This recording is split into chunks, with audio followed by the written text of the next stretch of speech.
On le dit. Non, acte 2. Acte 2, oui. Acte 2, verset 37 à 38. Je vais lire. Au verset 39.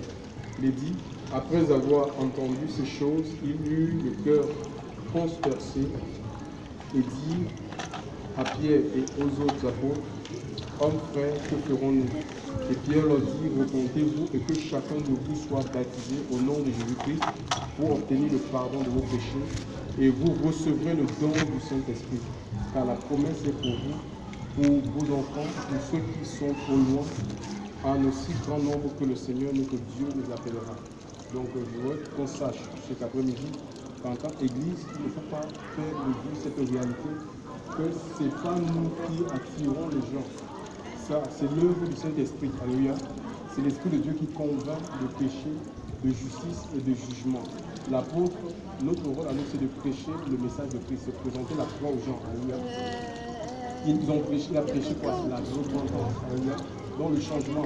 Les gens ne vont pas expérimenter. C'est la seule porte. De toute façon, c'est la seule porte qui ouvre le royaume des cieux. Les gens peuvent, c'est pas la porte des églises qui ouvre le royaume des cieux aux gens. Les gens peuvent frapper sur les portes des dénominations, des assemblées, mais ça n'ouvre pas le royaume des cieux. Le royaume des cieux, c'est quoi? C'est paix, joie, c'est justice par le Saint-Esprit. On va lire un autre passage similaire dans Actes chapitre 3. Actes chapitre 3, il est dit ceci. C'est Acte 3, verset 19. Acte 3, verset 19.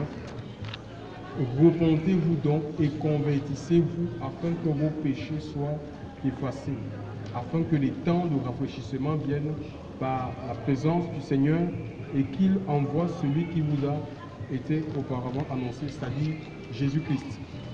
Donc, repentez-vous et convertissez-vous, c'est-à-dire tournez-vous vers Dieu pour que les temps de paix, alléluia, pour que les temps de paix, les temps de restauration, les temps de libération, Dieu veut libérer, alléluia. Mais il faut que les gens se détournent de l'amusement, se détournent de la religion, du péché et sa pratique pour se tourner vers Dieu.